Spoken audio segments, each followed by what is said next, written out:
Amigos y amigas, nuevamente bienvenidos, bienvenidas a este espacio de No es hora de callar. Hace un par de semanas que no nos encontrábamos por diferentes motivos, especialmente de salud y otros logísticos, que no habíamos podido tener este espacio de No es hora de callar, pero hoy retomamos este podcast para hablar de algo que ha venido dándole vueltas a la opinión pública, que nos lleva nuevamente a los debates sobre si es bueno o no la cadena perpetua o hasta la pena de muerte en Colombia, pero que pues lamentablemente nos tiene que llevar a algún punto, y más allá de eso a mirar cómo vamos a seguir enfrentando la violencia contra nuestros niños y nuestras niñas.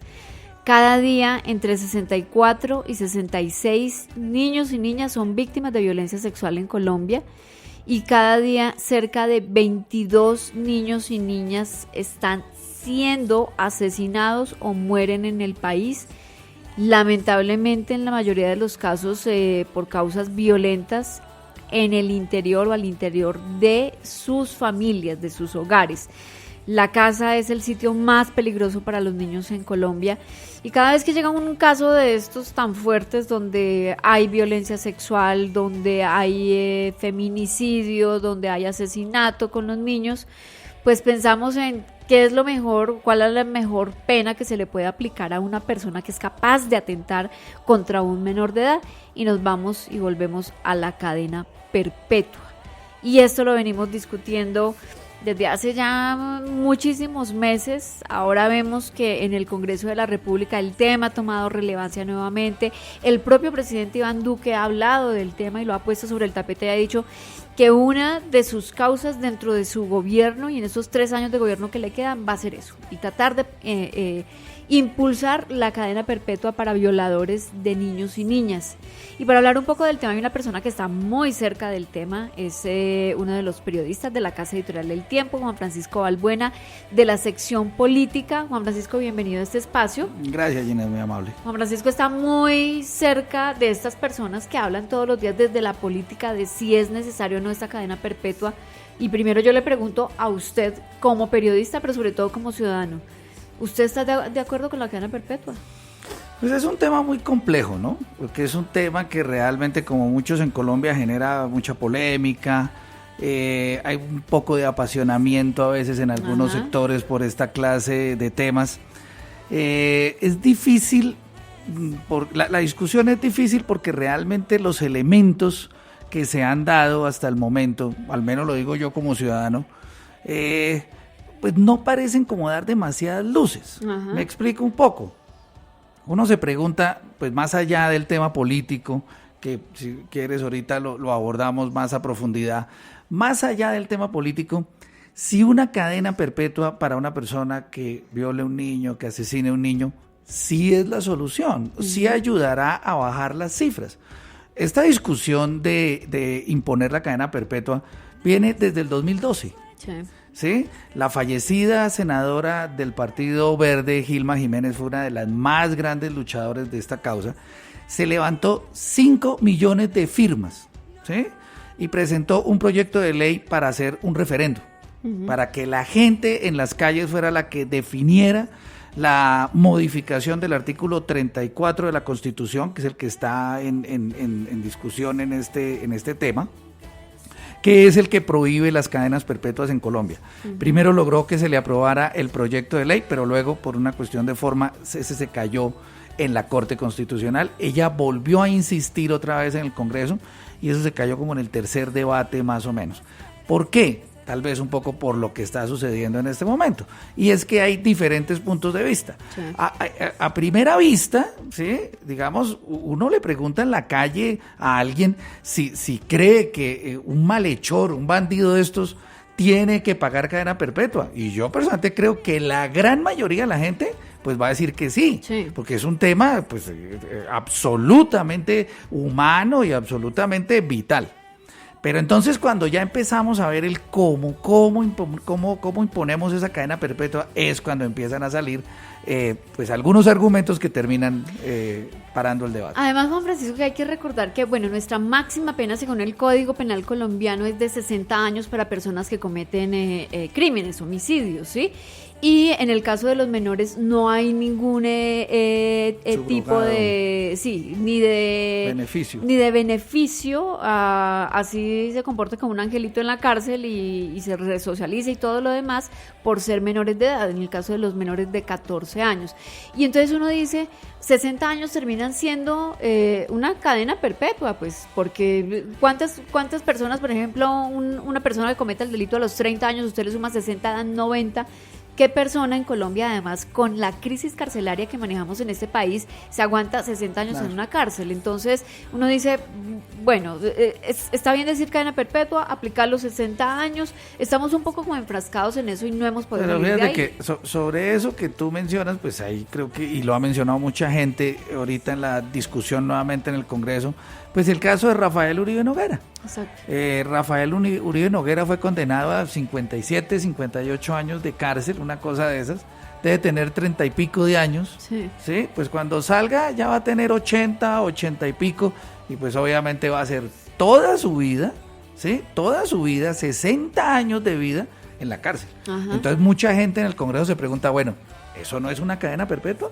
Un tipo que entra a una cárcel en un momento de plenitud de su vida, ¿sí? De ser productivo, de estar vital, y desperdicia su vida 60 años, ¿eso no es una cadena perpetua? Entonces, digamos, hay muchos elementos en el debate que, pues como hablábamos, terminan frenando este tipo de causas. ¿Y los políticos qué están pensando? ¿Qué dicen los partidos?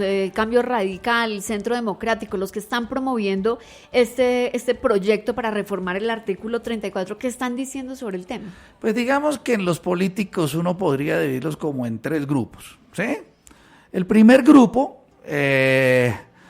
que siempre cuando hay un hecho de que se conoce nacionalmente sobre algún asesinato de un niño o una violación, una cosa que indigne muchísimo a la gente, entonces hay un primer grupo que son los que salen a presentar la cadena perpetua, a pedir que entonces haya pena de muerte para estos criminales, ¿no? Que muchos los han identificado como populistas, porque entonces salen, hacen las ruedas de prensa, salen en todos los medios de comunicación pidiendo la máxima pena y reformar las normas en Colombia para que haya el máximo castigo posible, pero digamos su compromiso llega como hasta ahí. Entonces ya después como que el tema sigue y no, ya después como que se enredan, como que se ocupan de otras cosas, entonces eso ya hasta ahí.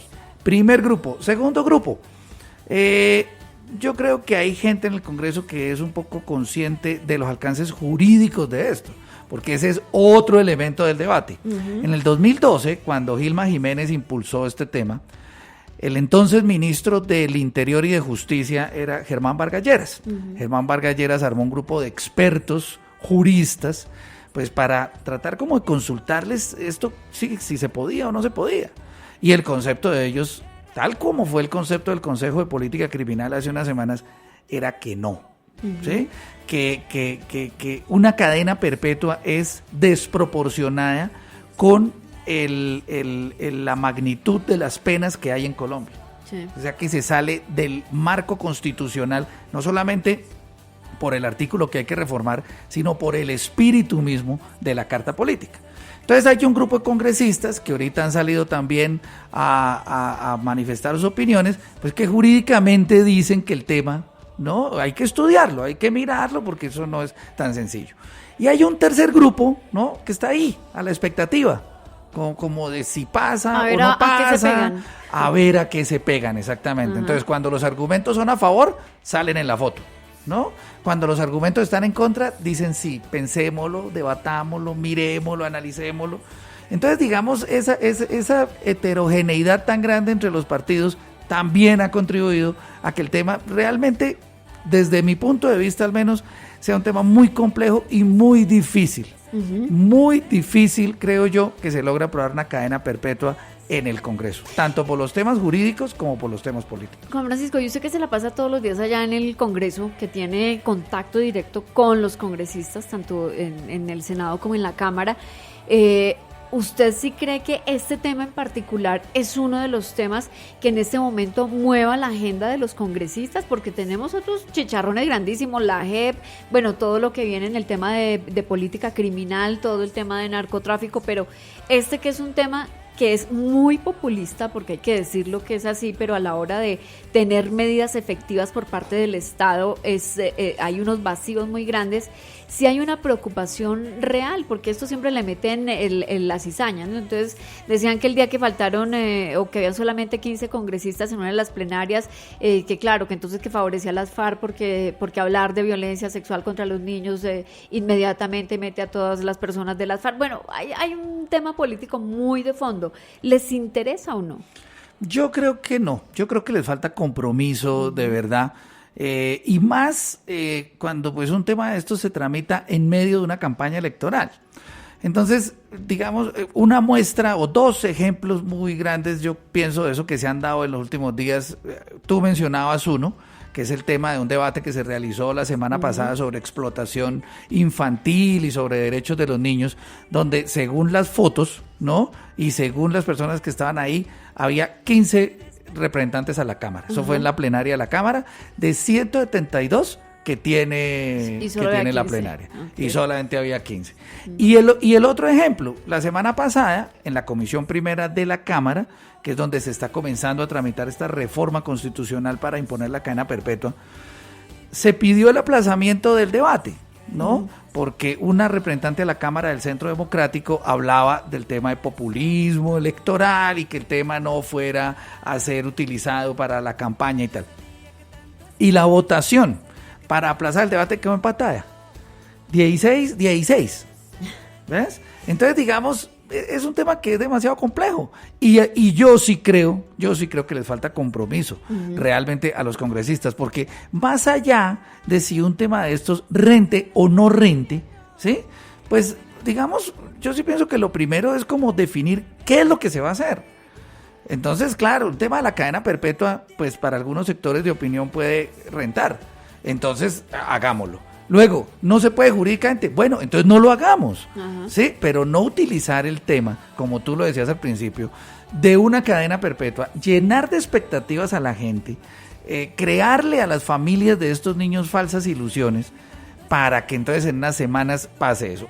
Hace 3 años, tal vez un poquito largos, creo que ya van a ser 3 o van a ser 4 años, el tema de la niña Juliana Zamboni. Sí. Indignante, absolutamente aberrante.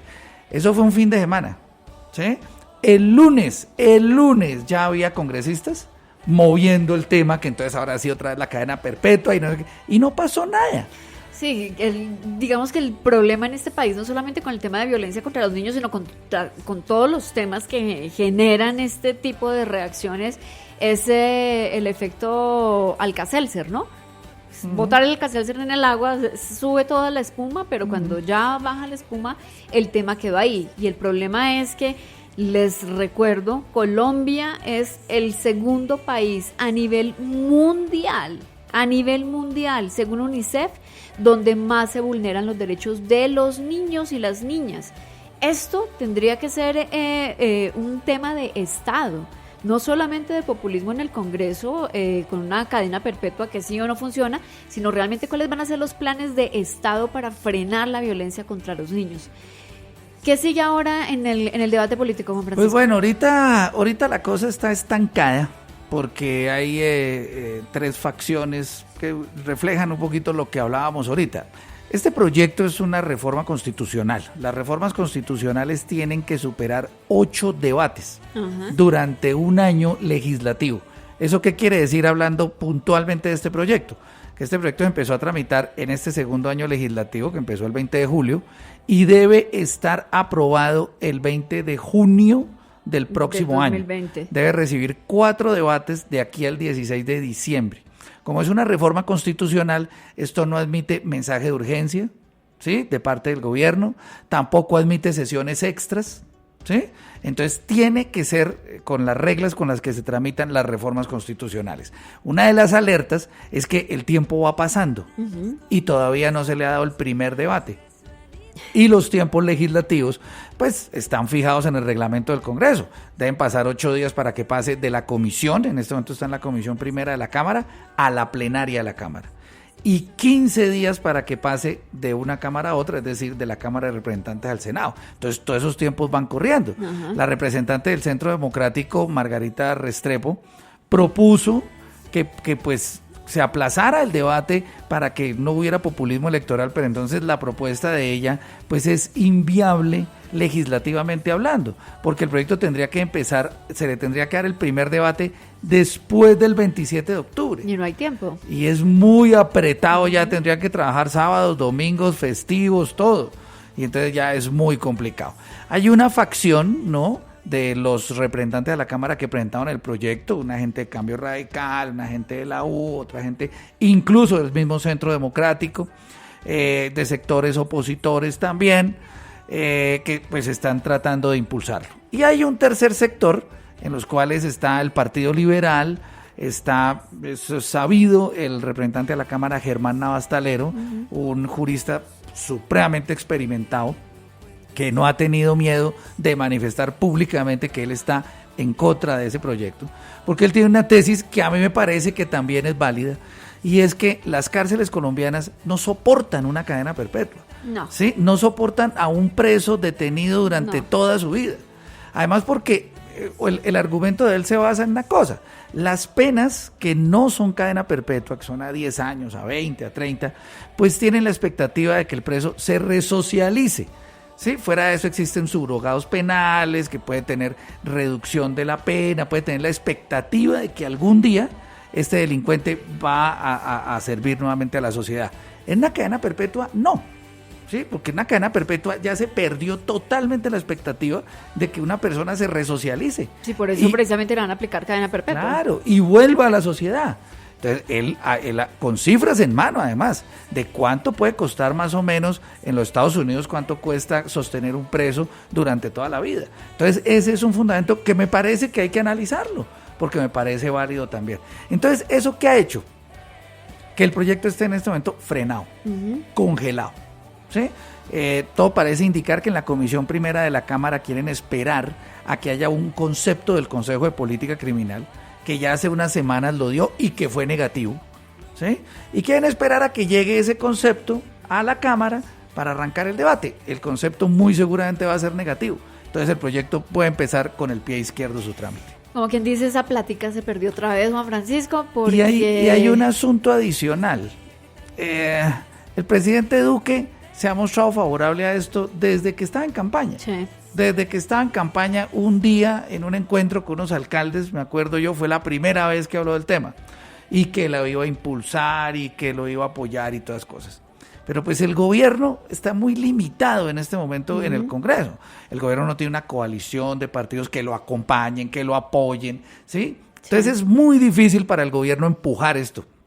Hace discursos y va y lo apoya y hace presencia y todas esas cosas, pero ya a la hora de votarlo, ¿no? Es muy difícil para el gobierno presionar a los congresistas. Pues es muy triste escuchar esto, porque yo creo que seguimos trabajando el dolor de la gente con ese tipo de mensajes, que usted hoy nos ha hecho una perfecta radiografía de cómo está el tema en el Congreso, y yo lo veo muerto. O sea, yo no veo que vaya para ningún lado. Muy difícil. Además, apuntando a algo de lo que usted mencionó y de lo que dijo el doctor Navastalero, y es que las cárceles colombianas no dan para más. Si no dan para tener a la banda que roban el Parkway, no hay dónde tenerla, estamos hacinados, no hay cómo mantener a estos señores 8 meses siquiera detenidos. Ahora, ¿cómo vamos a mantener una cadena perpetua de cuántos violadores de niños hay en este país? Entonces, bueno, un panorama muy, muy oscuro realmente. Pues yo creería que uno podría decir tal vez lo siguiente: en política no se puede decir nada, ¿sí? Porque en 30 segundos puede cambiar todo, ¿sí? Yo creo que es posible que de golpe este año le dé un par de debates por ahí, el tema se mueva y tal. Pero no pasaremos del yo debate. realmente dudo mucho que esto llegue a buen puerto y que termine reformándose la Constitución en junio del otro año para implementar o imponer la cadena perpetua. Ojalá, si es que esa es la solución, que eso sea así, ¿sí? Pero lo dudo mucho.